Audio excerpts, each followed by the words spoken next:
Hello students, मैं दीपक सिंह स्वागत करता हूं डीप मैथमेटिक्स क्लासेस में। दोस्तों, लाइंस और एंगल्स के प्रॉब्लम्स को सॉल्व करने या प्रूफ करने में आपको दिक्कत महसूस होती होगी, जबकि आप लाइंस और एंगल के सभी पहलुओं को फाइनली अच्छे से समझते होंगे। बट ये दिक्कत आती क्या है? छात्रों में 180 की अदृश्यता क्या है? इनविजिबिलिटी क्या है? प्रॉब्लम तो है। चलिए देखते हैं, उस प्रॉब्लम को दूर करने की कोशिश करते हैं। स्टूडेंट्स, एंगल्स लाइन से मिलकर बनते हैं और लाइंस के जो कुछ बेसिक टर्म्स और डेफिनेशन होते हैं, इसकी व्याख्या कैसे की जाएगी। चलिए, चार बेसिक पॉइंट्स हम लेते हैं। पॉइंट्स: लाइन, लाइन सेगमेंट और रे। ठीक है। बिंदु, रेखा, रेखाखंड और किरण, ये चार बातें हमें समझनी होंगी। ठीक है। इनके डेफिनेशंस क्या हैं? पॉइंट्स: नो कंपोनेंट्स, इसके पास कोई कंपोनेंट नहीं होता है। और इसका मतलब ये है कि इसके पास ना लेंथ होती है, ना विड्थ होती है, ना हाइट होती है। इट हैज नो साइज, इसके पास कोई साइज नहीं होती है। तो पॉइंट आप शो कर सकते हैं। ठीक है। पॉइंट के पास ना लेंथ, ना लंबाई, ना चौड़ाई, ना ऊंचाई, ये तीनों नहीं होती है। ठीक है। लाइन के पास क्या होती है? लाइन, दोस्तों, दो डिस्टिंक्ट पॉइंट्स को ज्वाइन करती हुई जाती है। ठीक है। अब दो पॉइंट्स हैं आपके पास और इसको ज्वाइन करती हुई जो है आपने एक लाइन ड्रॉ कर दी। ये इनफाइनाइट तक जाएगी और ये भी, इस साइड भी इनफाइनाइट तक जाएगी। ये आपके पास एक लाइन का जो है स्ट्रक्चर है। ठीक है। मैं इसको सही से शो कर देता हूँ। ठीक है। ये जो आपको दिख रहा है रो, इसको हम रे में, रे कह सकते हैं, किरण कह सकते हैं। ठीक है। इसके पास दो किरण होती है। It have two rays. Okay. No end points, इसके पास कोई एंड पॉइंट नहीं होता है क्योंकि ये इनफाइनाइट तक जाती है। ठीक। तो इसका जो अंत नहीं है, इसका अंत हम खोज नहीं सकते हैं, इसलिए हम उसे लाइन कहते हैं। लाइन सेगमेंट की बात कर रहा है तो इसमें से हम कोई पार्ट अगर कट कर लें और उसको अलग से शो कर दें। ठीक है। जैसे वाइट पार्ट हमने लिया है, ठीक है, यहाँ से लेके यहाँ तक, और इसको हम अलग से यहाँ शो कर दें और इसके पास जो है टू एंड पॉइंट्स हो जाएगा। ठीक है। Which have two end points. ठीक है। दो अंत बिंदु है। ठीक है। तो लाइन सेगमेंट, रेखा खंड कहते हैं इसको। बात समझ में आ रही है दोस्तों? ठीक है। अगला है किरण के बारे में बात करने, रे। इसके पास दोस्तों एक एंड पॉइंट होता है और एक तरफ जो है ये टोटल इनफाइनाइट तक जाती है और वन एंड पॉइंट होता है। ठीक है। एक एंड पॉइंट और एक तरफ जो है ये अनंत तक जाती है। ठीक है। तो यहाँ भी आप देखिए कि इसके पास जो है एक एंड पॉइंट है और ये अनंत तक जा रही है लेफ्ट साइड में। तो इसी रेखा को, लाइन को आप टू पार्ट्स में अगर कट कर दें, ठीक है, तो आपको दो किरणें मिल जाएंगी, मतलब टू रेज आपके पास यहाँ शो हो जाएंगे। ठीक है। तो ये रे की बात कर रहा है, इसके पास एक एंड पॉइंट होता है, जहां से स्टार्टिंग पॉइंट है वो आपको दिख रहा होगा और ये आपका इनफाइनाइट तक जा रही है। इसको हम कैसे शो करते हैं, लाइन को कैसे लिखते हैं ज्योमेट्री में? ठीक है। तो इसे हम डिनोट कैसे करते हैं, लाइन को? ठीक है। लाइन सेगमेंट को हम कैसे डिनोट करते हैं, ये सारी बातें जो है आपको मैं शो कर दे रहा हूँ। देखिए, पहला आप पॉइंट को देखिए। डायमेंशन 0 होता है, नो, ये इसके पास कोई लेंथ नहीं होती है और इसको हम डॉट से दिखाते हैं। और सिंबल्स क्या है, आप किसी भी पॉइंट्स को शो करेंगे तो डॉट ए, डॉट बी, ऐसे शो कर सकते हैं। ठीक है। पॉइंट, लाइन सेगमेंट की बात कर रहा है तो रेखाखंड की बात कर रहा है ये। ठीक है। रेखाखंड ए बी से हम दिखाते हैं। ए बी, दो एंड पॉइंट है, इसका डायमेंशन 1 यूनिट होता है, मतलब एक रेखाखंड है तो भाई ये 1 यूनिट है। ठीक। एक खंड है, अगर ऐसे ही आपके पास दूसरा खंड है तो ये भी 1 यूनिट है। बात समझ में आ रही दोस्तों? ठीक है। यहाँ पे वन का आप तात्पर्य आप समझ लीजिए कि ये यूनिट की बात होती है कि जो भी लेंथ है वो एक है उसकी, मतलब ये एक आदमी है। ठीक है। 1 पर्सन है, ये एक रेखाखंड है। इसकी बात भी हो रही है रे की। आपका इसका प्रेजेंटेशन कैसे करेंगे? आप ए बी के ऊपर बार लगा देंगे तो ये लाइन सेगमेंट को शो करता है। वैसे रियली आप जाने तो हम लोग रेखा को ए बी से ही रिप्रेजेंट करते हैं। ठीक है। फाइनली तीनों को हम लोग ए बी से रिप्रेजेंट करते हैं और सारी बुक्स में ऐसे ही है, ठीक है। रे की बात करें तो हम यहाँ पे रो शो कर देते हैं, और अगर हम लाइन की बात करें तो हमारे पास दो रेज होती हैं, ठीक है। इसके पास कोई भी एंड पॉइंट नहीं है, ये no end point, one end point and इस टू एंड पॉइंट। इसके पास कोई एंड पॉइंट नहीं है, इसके पास एक है, इसके पास दो एंड पॉइंट है। यहाँ पे टू एंड पॉइंट आपको शो हो रहा होगा। आगे बढ़ते हैं, ये बहुत ही सिंपल था दोस्तों, ठीक है। Collinear, non collinear. दोस्तों points lie on the same line, same line की बात कर रहा है दोस्तों, लाइन एक ही होनी चाहिए, ठीक है।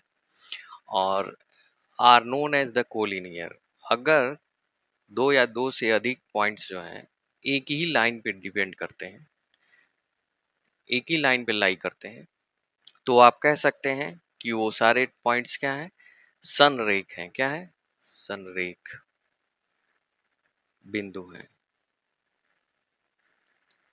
कोलिनियर का मतलब होता है संरेख, मतलब एक ही रेखा में वो हैं, एक लाइन में है। जैसे आप तीन दोस्त हैं और तीनों लोग एक लाइन में खड़े हो, तो आप कहे जाएंगे कोलिनियर फ्रेंड्स, ठीक है। एज लाइक, ये भी वही बात हो रही है, ठीक है। आपने तीन पॉइंट्स लिए और तीनों जो है अगर एक ही लाइन पे लाई करते हैं, तो आप तीनों को कह सकते हैं कि ये तीनों जो हैं कोलिनियर पॉइंट्स हैं, ठीक है। नॉन कोलिनियर की बात हो रही है, तो अगर वो तीनों जो हैं एक लाइन पे नहीं है, या दो से अधिक पॉइंट्स जो हैं अगर एक ही लाइन पे लाइन नहीं करते हैं, सेम लाइन पे नहीं लाइन करते हैं, ठीक है, तो उस कंडीशन में हम नॉन कोलिनियर की बात करेंगे।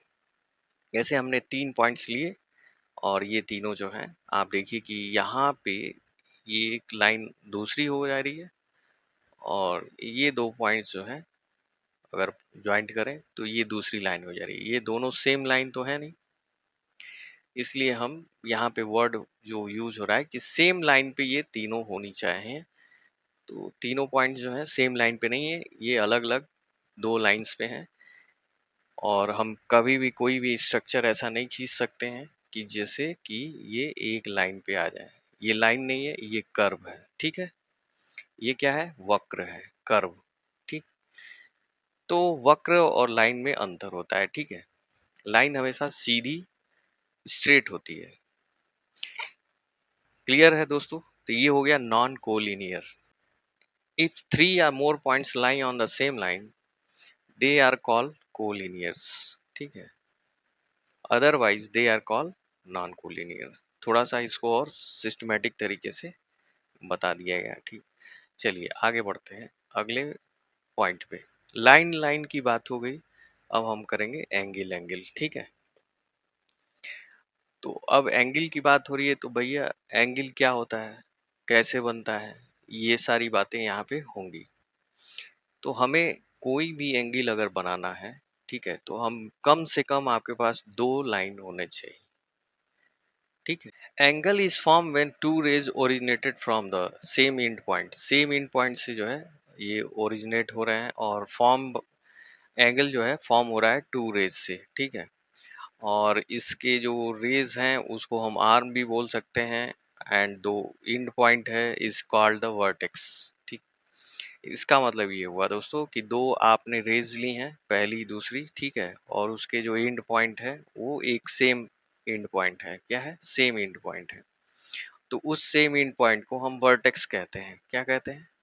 जो and point is called the vertex of the angle, ठीक है। शीर्ष, क्या बोलते हैं इसको? शीर्ष, ठीक है। आर्म है, यही आपका आर्म है। ये पहला आर्म हो गया और ये दूसरा। टाइप्स ऑफ एंगल, ठीक है। एंगल तो बहुत है, हजारों हैं, लेकिन यहाँ पे कुछ रेंज की बात हो रही है कि अगर 0 से आप 30 तक जाएं तो कोई रेंज ले लीजिए, फिर 30 से 40, मतलब ये रेंज की बात हो रही है। तो ये फर्स्ट टाइप हो गया है, सेकंड, इस टाइप की बात हो रही है, ठीक है। टाइप्स ऑफ एंगल ये होता है। तो पहली बात ये है कि हम पहला टाइप क्या लेंगे। तो पहला टाइप का रेंज बनाया गया है 90 से कम, ये 90 हो गया, ठीक है। ये वाई एक्सिस, ये एक्स, और इसके बीच में जितने भी एंगल होंगे, तो ठीक है, वो क्या कहलाएंगे? न्यून कोण, मतलब एक्यूट एंगल। तो 90 से कम, मतलब यहाँ पे अगर 89.99 से शुरू करिए और यहाँ 0 तक आइए, तो आपको क्या मिलेगा? सब एक्यूट एंगल मिलेगा, बट 90 को आपको नहीं लेना है। 90 के लिए अलग नामकरण कर दिया गया, मतलब अलग टाइप दे दिया गया है। बात समझ में आ गई? ठीक है, तो इसको हम बोलेंगे एक्यूट एंगल। मतलब ये इस तरह के 90 से कम के रेंज के जितने भी होंगे वो क्या होंगे? एक्यूट एंगल होंगे। देखिए, x is greater than 0 and x is less than 90। इसको ऐसे भी पढ़ते हैं, देखिए ध्यान से देखिए, कुछ बच्चों को इसमें कंफ्यूजन होता है। x is greater than, x is greater than, देखिए अंदर से, आप अंदर हैं खड़े और अंदर से आप पढ़ना शुरू करते हैं, x इज ग्रेटर देन 0। बात समझ में आ गई? अंदर से पढ़ना है, इस साइड से नहीं पढ़ना है। ठीक है, आपका ध्यान इधर से इधर की ओर जा रहा है, जबकि आपको पढ़ना है ऐसे। ठीक है, क्लियर है? तो x इज ग्रेटर देन 0 और x is less than, x क्या है? लेस है, कम है 90 से। तो ये आपको लिखने का सिस्टम समझ में आ गया? ओके, फाइनली आगे बढ़ते हैं और देखते हैं अगले पॉइंट पे। तो 90 को हमने क्या कहा था कि एक नया नाम दिया जाए। ठीक है, तो 90 हो गया राइट एंगल। ये जो है y जो है 90 डिग्री है, तो इसको आप क्या बोलेंगे? Right angle. ठीक है, ये अलग टाइप का है, ये सिंगल ही रहता है। ठीक है, इकलौता एक ऐसा एंगल है जिसको हम राइट एंगल बोलते हैं, लेकिन इसमें बहुत सारे ऐसे एंगल हैं, जैसे कि 45, इसको भी आप एक्यूट बोलेंगे, 30 को भी बोलेंगे, 89 को बोल सकते हैं आप, 60 को बोल सकते हैं, 70 को बोल सकते हैं, 90 को आप क्या बोलेंगे? Right angle. ठीक है, बात समझ में आ रही है? 0 को जीरो एंगल बोलेंगे। ठीक है, ये इसमें नहीं आता है। बात समझ में आ रही है? 0 इसमें नहीं आता है। दूसरी बात, 1 डिग्री आता है, 2 डिग्री भी आता है। ठीक है, ये सारी चीजें जो है आपको पॉइंट आउट कर दे रहे हैं कि बाद में कभी कोई दिक्कत ना हो। ठीक, अब आते हैं तीसरे टाइप पे। यहाँ पे आप कह रहा है कि अब 90 से जो भी बड़ा होगा, ठीक है, और एक रेंज और बनाते हैं कि अगर 180 तक वो गया, बात समझ में आ रही है? तो 90 से लेके, ये 90 का लाइन है, ठीक, ये 90 का लाइन है और ये क्या है? 180 का लाइन है।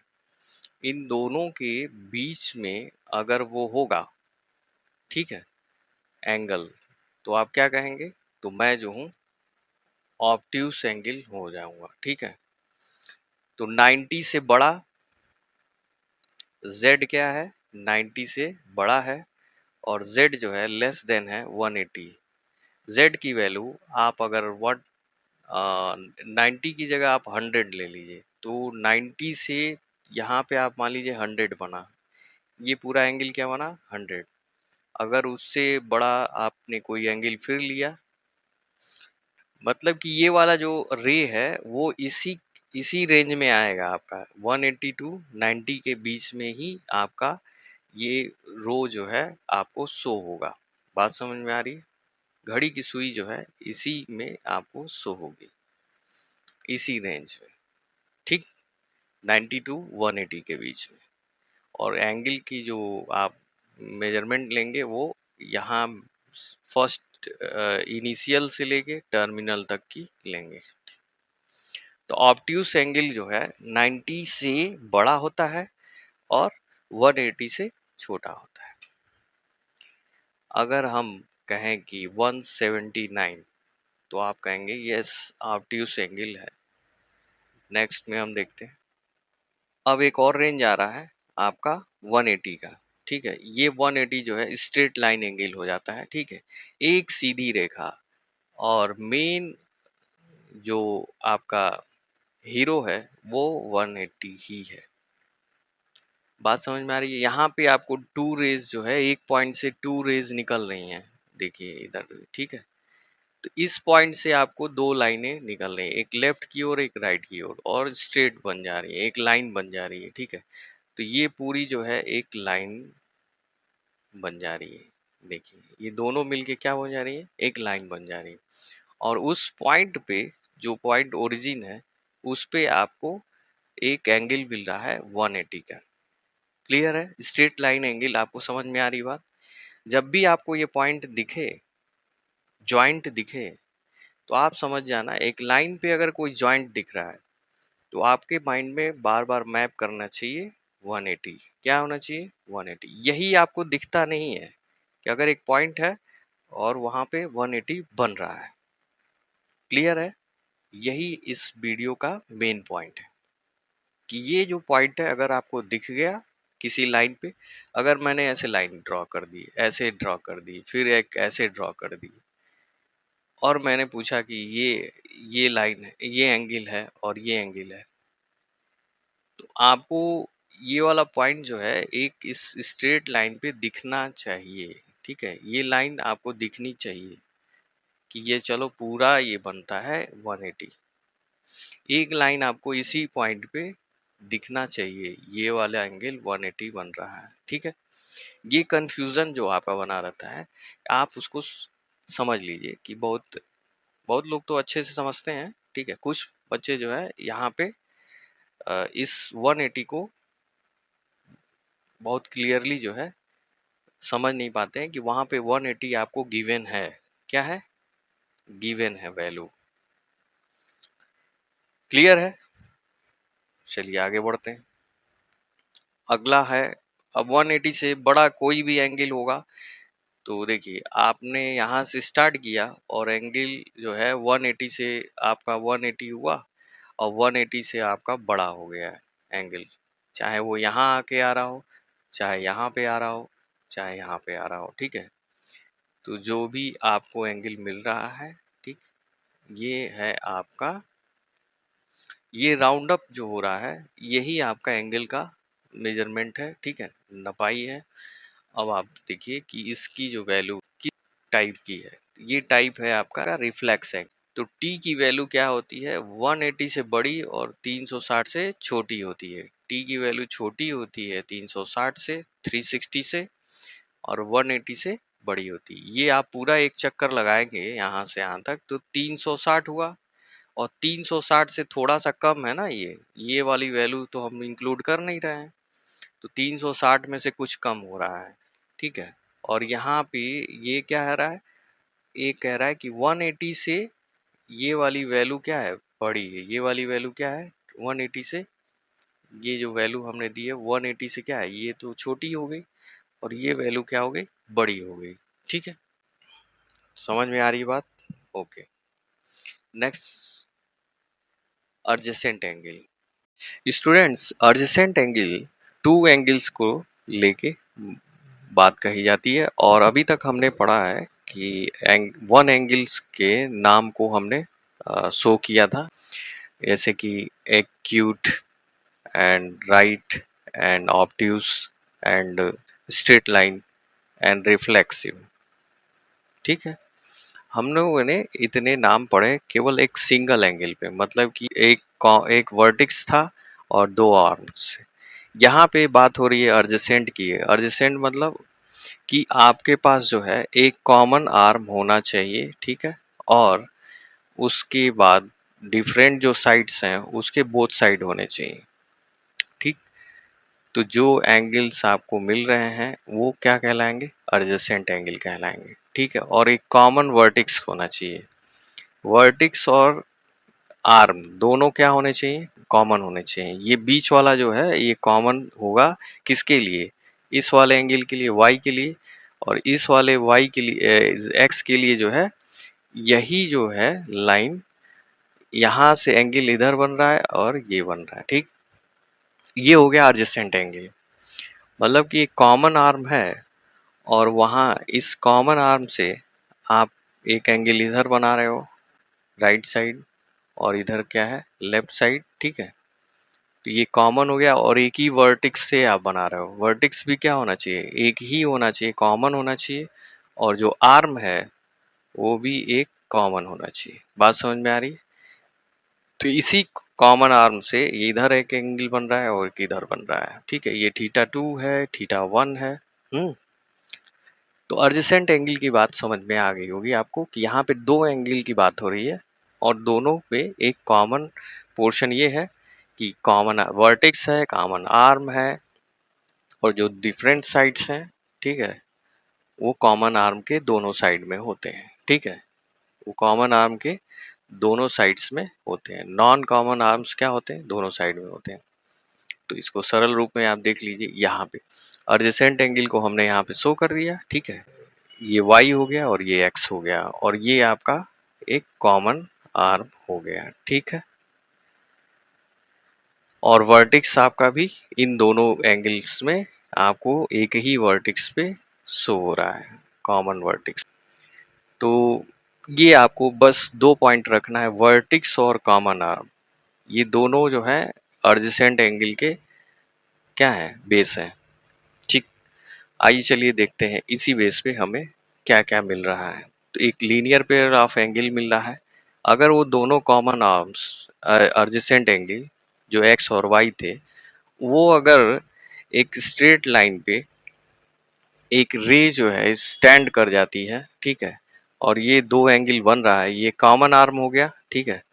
और यहाँ पे उसने दो एंगल बनाया, और ये अगर ये लाइन जो है स्ट्रेट लाइन है, ये कह रहा है कि इफ ए रे स्टैंड ऑन द लाइन, तो ये stand on the line, line पे स्टैंड कर रही है एक रे, ठीक है। ये वाली रे जो है किस पे स्टैंड कर रही है, लाइन पे। Then the sum of two adjacent, तब दो sum of two adjacent x plus y form by the ray, ray के द्वारा बनाया गया, इज 180। अगर 180 है तभी आप क्या कहेंगे, लीनियर पेयर कहेंगे। बात समझ में आ रही है, ठीक, ओके। तो इसको ऐसे शो कर देते हैं हम, ठीक है। यहाँ पे हमने कॉमन आर्म ले लिया, और ये आपका डी पॉइंट हो गया, और यहाँ पे आपका वर्टेक्स भी कॉमन हो गया, और दो एंगल आपके यहाँ पे बन रहे हैं, और इन दोनों का ऐड क्या हो रहा है, एक एंगल आपका बन रहा है A B D, angle A B D common vertex है, ध्यान रखिएगा। ये यहाँ भी बी कॉमन ही होगा, एंगल डी बी सी, देखिए यहाँ पे ये कॉमन बीच में पड़ रहा है, दोनों बीच में पड़ रहा है, ठीक है। कॉमन वर्टेक्स बी क्या हो रहा है, कॉमन वर्टेक्स। इससे ही आप पहचान लेंगे कि ये क्या है, एक ही वर्टेक्स से बन रहे हैं एडजेसेंट एंगल, ओके। और इसी एडजेसेंट एंगल को हम दूसरा नाम दे देते हैं लीनियर पेयर। अगर वो 180 हो जाता है ऐड होके दोनों एंगल, तो लीनियर पेयर। बात समझ में आ रही, ठीक है। आगे बढ़ते हैं, देखते हैं कि जो है अगला क्या पॉइंट है। अगर दो एंगल्स का जो सम है 90 होता है, तो उसको हम बोलते हैं कॉम्प्लीमेंट्री एंगल, ठीक है। पूरक, क्या बोलते हैं दोस्तों, पूरक कोण। और सप्लीमेंट्री को कहेंगे हम संपूरक, जिसमें 180 बनता है। इसमें क्या बन रहा है दोस्तों, एक्स और वाई जो है 90 बन रहा है, और जब दो एंगल्स का सम जो है 180 हो जाए, तो उसको हम बोलेंगे सप्लीमेंट्री एंगल, ठीक है, समपूरक।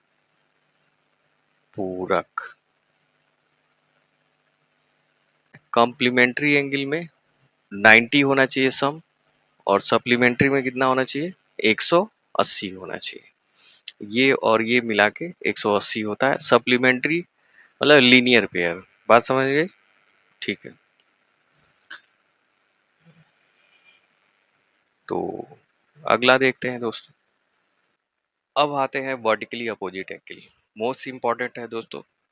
जब टू लाइंस जो हैं इंटरसेक्ट करती हैं, वो चाहे ऐसे कर रही हूँ, चाहे वो ऐसे कर रही हूँ, ले लीजिए, या ऐसे कर रही हूँ, तो इस कंडीशन में ये जो है दो लाइनें इंटरसेक्ट कर रही हैं एक पॉइंट पे, तो उस कंडीशन में हम वर्टिकली अपोजिट एंगल जो है फॉर्म होता है, ठीक। तो वर्टिकली अपोजिट एंगल, वर्टिकली मतलब सीधा सीधा जो है आमने सामने की बात हो रही है, ये भी आपका ये आमने सामने की बात हो रही है, यहाँ भी आमने सामने की बात हो रही है वर्टिकली, ये भी आमने सामने की बात हो रही है, ठीक है। तो when two lines intersect each other, then the vertically opposite angles form will be equal. Okay, क्या होते हैं? इक्वल होते हैं, बराबर होते हैं। तो चलिए देखते हैं, यहाँ पे इंटरसेक्ट कर रही है ओ पॉइंट पे, और दो एंगल्स जो हैं इक्वल होंगे। बात समझ में आ रही है? वर्टिकली अपोजिट एंगल है। तो क्लियर है दोस्तों। आज के लिए इतना ही। प्लीज़ सब्सक्राइब लाइक जरूर कर लीजिएगा और मेरे चैनल पे बने रहिएगा। बेल आइकन को जरूर दबाएं जिससे आपको नोटिफिकेशन मिलती रहे, और अगला पार्ट आपको क्वेश्चंस का होगा, ठीक है, एक्सरसाइज का होगा, और जो भी और भी डाउट्स हैं उसको उसी एक्सरसाइज में क्लियर किया जाएगा, ठीक है। तो क्वेश्चन के साथ हम लोग फिर मिलते हैं। तब तक के लिए बहुत बहुत धन्यवाद। Thank you very much for watching deep mathematics classes.